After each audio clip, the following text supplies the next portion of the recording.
Okay, so you're interested in AI, right?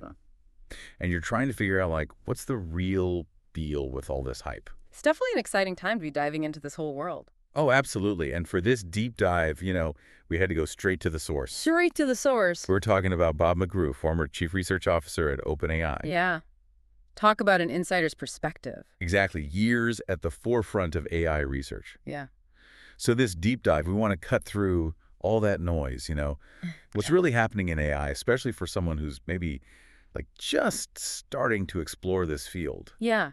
Yeah. And we're drawing on a recent appearance he did on the Unsupervised Learning podcast, Yeah. where he shared some pretty mind-blowing insights, actually. It's funny because everyone's asking, has AI hit a wall? Is progress slowing down? And Bob's like, nope, not even close. Yeah, it's fascinating because you have people outside these, like, leading AI labs Right. seeing AI maybe hit a plateau or something, but that's not what researchers like Bob are experiencing at all. I can see that. Yeah. Yeah, I can see that. Like, okay, GPT-4 came out over a year ago, and it seems like things have stalled. Right, but think of it this way, like to create the next generation of these really powerful models, you need a massive increase in computing power. We're talking like a hundred times more compute to go from something like GPT-3 to GPT-4. Whoa, 100 times. So it's not just about, like, making the algorithm smarter, necessarily? Exactly. Algorithmic improvements might give you maybe a 2x or 3x boost. Oh, okay. But to get those huge, huge leaps forward, you need entirely new data centers. So it's like, okay, like waiting for the next generation of gaming consoles to come out, it takes time to build that infrastructure. That's a great analogy. And those new data centers are coming, Okay. whether it's from, Meta or OpenAI or other big players. Yeah, yeah. But they're coming. So even before we see, say, a GPT-5, we'll probably see those, like, incremental upgrades, like a 10x model or something like that. Right, just like we saw with GPT 3.5. In fact, Bob points out that OpenAI's O1 is effectively that next generation model, even though they didn't call it GPT-5. And it's already using 100 times more compute than GPT-4. Okay, that makes sense. So bigger, more powerful models are on the horizon. But what does that actually mean for how we'll use AI? That's where things get really interesting. So Bob sees AI evolving beyond just chatbots into what he calls agents. Okay. These AI agents can actually act in the world, not just answer questions. So, like, instead of just asking ChatGPT to write a poem, you could have an AI agent book your travel, manage projects, handle all those tasks you find tedious. Imagine that, like AI taking care of all the things you'd rather not do. Right, right. But there's another side to this too. Okay, with that? So think about using a computer. You interact with it using a mouse and keyboard, clicking and typing to get things done. Yeah, yeah. That's how we use computers every day. Well, Bob thinks AI will learn to do the same. And we're already seeing the first steps towards this. Anthropic, another leading AI company, released a model that can actually use a computer just like we do. Wait, AI using a computer? How does that even work? So it's pretty incredible. This model, what they call a computer use model, can understand what's on the screen, figure out how to use different applications, Wow. and even solve problems by searching the web. So it's like AI learning to click and type to achieve its goals. Exactly. That's mind-blowing. But doesn't that raise a lot of questions about reliability? Like, what if the AI messes up? You're getting on a crucial point. Before we unleash AI agents on the world, they need to be extremely reliable. Yeah, yeah. It's one thing if a chatbot gives you a slightly off answer, but if it's booking flights or sending emails on your behalf, Right. Huge difference. it's a whole other level. Huge stakes. Exactly. And Bob emphasizes just how much effort and computing power it takes to go from AI that's pretty good to AI that's truly trustworthy. So what does that look like in practice? He uses a really great analogy. He says that every time you add a 9 up to the reliability percentage, like going from 90% to 99% reliable, it's like achieving a whole generation of AI improvement. Wow, so even a tiny improvement in reliability requires a huge amount of work. Exactly. Wow. But while these AI agents are still evolving, there's another area where things are moving incredibly fast. Yeah. Video generation. Okay, so we're moving from like AI-generated images to like moving pictures. Yeah. That feels like a whole other level. It is, and Bob highlights OpenAI's Sora model as a major breakthrough here. The quality is already impressive, and just like with large language models, the cost of generating these videos is going to drop rapidly. So we're talking AI-generated films that look just like the real thing, How far off are we from that? Bob actually predicts we'll see something like that within just 2 years. Wow, that's soon. But will it be any good? Like, Well, so Bob thinks the real magic will come from directors using AI as a creative tool, oh, pushing the boundaries of what's possible in filmmaking. I mean, just imagine the possibilities. yeah, yeah. So AI is a collaborator, not just a replacement. Precisely. And there's another area where AI is poised to make a huge impact, and this is one that Bob has personal experience with: robotics. Ah, robotics. This is where it feels like science fiction starts to become reality. Exactly. And Bob, who actually joined OpenAI to work on robotics initially, believes that this field is finally ready for prime time. Why now, though? What's changed? It's not just about better robots themselves. The key is that these foundation models, which are basically like incredibly powerful AI systems trained on massive amounts of data, Yeah. allow us to control robots in entirely new ways. Okay, so break that down for me. What does that actually mean? To think about it like this: before, we had to program robots with very specific instructions for every single task, right? Uh-huh. But now, with these foundation models, we can control them using language, more general instructions. So it's like we're finally bridging that gap between human intention and robotic action. That's a great way to think about it. But while we're on the topic of robotics and all these flashy applications of AI, Bob makes a point that I found particularly thought-provoking. Okay, I'm all ears. He says some of the biggest opportunities are actually in applying AI to things we find incredibly boring, the tasks that we'd rather avoid at all costs. So not the robot butler, but maybe the robot accountant. You got it. Imagine an army of AI accountants optimizing your spending, streamlining processes, handling all that tedious but essential stuff that takes up so much of our time. Right. Not as glamorous as a self-driving car, Mm, but potentially just as impactful. absolutely. And this actually ties into something else Bob talked about, which is the qualities that make a great AI researcher. Oh, interesting. So what sets these brilliant minds apart? Like, what makes them tick? Well, Bob, having worked alongside some of the best in the field, highlights one trait above all: grit. These researchers are tackling problems nobody else can, pushing the boundaries of what's possible. And that requires immense determination, resilience. They don't give up easily, that's for sure. Yeah, But it's not just about individual brilliance, right? OpenAI itself has a pretty unique story, too. it does. OpenAI has gone through more pivots than most companies see in their entire lifetime, Right. and Bob was there for all of them. Tell me more about that. So they started as a nonprofit, then transitioned to a for-profit. They formed a controversial partnership with Microsoft, and then they made the decision to build their own products like ChatGPT. Right. It's a fascinating story of constant evolution. And speaking ChatGPT, there's a great story behind its launch, too, right? Hmm. Wasn't quite what anyone expected. No, not at all. So the team had actually already trained GPT-4 when they started experimenting with ChatGPT. They were aiming for, like, a chatbot experience that was good enough for everyday use, but even they weren't entirely convinced it was ready. But then they decided to release it anyway. Yes. John Schulman, one of the co-founders, really pushed to get it out there, mainly to gather real-world feedback. They weren't expecting, like, massive adoption at that point, but they decided to forego a waitlist and just. And the rest, as they say, is history. It's amazing to hear Bob recount those early days, the scramble for resources as ChatGPT exploded in popularity, and the lingering question of whether it would be a passing fad or something truly transformative. It's safe to say it was the latter. Absolutely. But all this incredible progress in AI leads to an important question. What does it mean for us, for humanity? And Bob has some really insightful thoughts on that as well.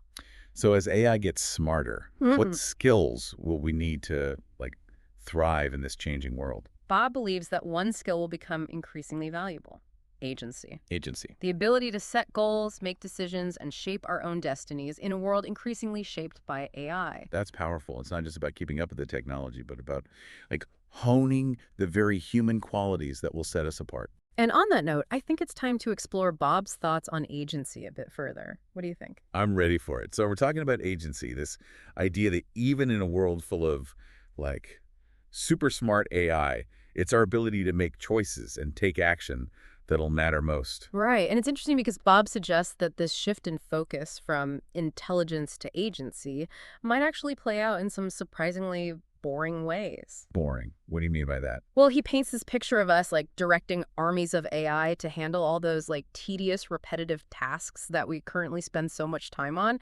It's like having a team of super efficient assistants constantly optimizing our work and lives. Okay, yeah. I can see how that could be pretty impactful, even if it's not as, like, flashy as, say, flying cars or robot butlers. Exactly. Yeah. It's about freeing up our time and mental energy to focus on the things that truly matter to us. Right. But it also raises an interesting question, too. What's that? What will we do with all that free time? If AI is handling all the mundane tasks, how will we find purpose and meaning in our lives? That's a big question.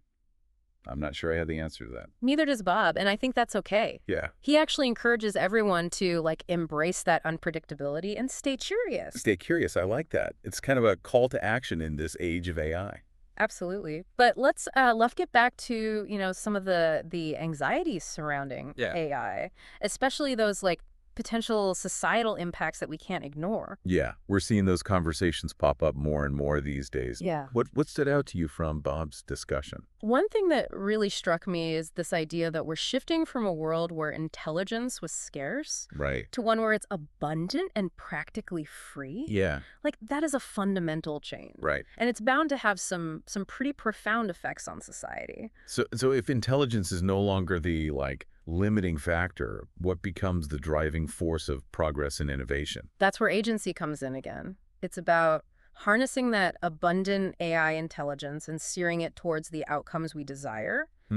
We need to ask the right questions, set the right goals, make sure AI is working for us, not the other way around. Yeah, it's almost like AI becomes a tool for amplifying our agency, not replacing it entirely. Exactly. And that's why Bob encourages us to, like, cultivate our agency, Right. hone our decision-making skills, and think critically about the problems we want to solve. As AI takes on more and more tasks, these skills will become even more valuable. So this raises a question for all of us, right? Right. What steps can we take to, like, develop our agency in this rapidly changing world? It's a question worth pondering. And you might be surprised to hear that even Bob, with his, deep technical background, Yeah. points to some surprisingly analog skills that'll remain essential. Analog, you mean like writing in a notebook or reading a physical book? Yes, things like reading widely, learning to write effectively, and developing strong reasoning and critical thinking abilities. These skills are, like, the foundation for effective agency because they help us understand the world, communicate our ideas clearly, and make sound judgments. Yeah, it's interesting that even in a world, like, dominated by AI, these fundamental human skills are still so important. Absolutely. They've always been valuable, and they'll only become more so in the years to come. Right. But let's not forget about the personal side of things, too, right? Right. Biden also shared some interesting insights into how he's, navigating this new AI landscape as a parent. Yeah, I'd love to hear about that. A lot of us are, like, trying to figure out how to, prepare our kids for a future that's still taking shape. Well, he talked about how he's, using the latest AI tools like the O1 model Right. to help his son learn to code and understand, complex concepts. Oh. But he also acknowledges, the challenge of adapting his parenting approach to this rapidly changing world. I think that resonates with a lot of parents. It's like, how much do we embrace these new technologies? And how much do we, hold on to the traditional ways of learning and doing things? It's a tough balance to strike. It is. But Brett made an interesting point about the future of AI. What was that? He said that in some ways it's predestined. Oh. Like, these models will continue to evolve, become more capable, and undoubtedly transform many aspects of our lives. Okay. That's a given. So the future of AI is kind of set in stone. In a way, But what about, like, our role in all of this? that's the exciting part. The specific details of how AI transformed the world, the choices we make, the paths we choose, those are still up to us. Okay. And that's where agency becomes truly powerful. It's not about, like, passively accepting whatever the future throws at us. It's about actively shaping that future. Exactly. It's about embracing the unknown, experimenting, and making sure AI serves humanity in the best possible way. Now that's an inspiring thought. It feels like we've covered a lot of ground, but there's still one more big idea to explore. How Bob sees AI and human creativity interacting. I think that's a perfect place to pick things up. Let's dive into that right after we hear from our sponsor. Okay, so AI and creativity. It seems like those two things would be at odds with each other. You'd think so, right? But Bob actually sees them as, like, complementary forces. He uses the world of filmmaking as an example. Okay, I'm intrigued. Tell me more. So he points out that even with AI capable of generating, incredibly realistic videos, it's still the director's vision that truly brings a story to life. Uh-huh. The director guides the creative process, makes artistic choices, shapes the emotional impact of the film. So the AI is like a powerful tool, but it's still the human who's like wielding that tool and directing its power. Exactly. And Bob believes that this dynamic will play out in many other fields as well. Okay. AI will become incredibly powerful, but it's up to us to use it effectively, Yeah. to guide it with our own goals and values. It's not about surrendering to the machines, but about figuring out how to like partner with them to amplify our own capabilities and achieve things we never thought possible. I like that, amplifying our capabilities. Yeah. It suggests that AI isn't meant to replace us, but to help us reach our full potential. It does, doesn't it? But this requires us to like think deeply about the problems we want to solve, the kind of world we want to create. Right. We can't just sit back and let AI figure it out for us. I completely agree. We need to be active participants in shaping the future, Right. using AI as a tool to achieve the outcomes we desire. And that's a powerful message, especially in a time when it's, easy to feel overwhelmed by the pace of technological change. It can feel like AI is this unstoppable force, and in some ways it is. Right. But hearing Bob's perspective reminds us that we still have a role to play in all of this. Yeah. We have agency. We do. It's not about resisting progress. It's about like steering it in a direction that benefits humanity as a whole.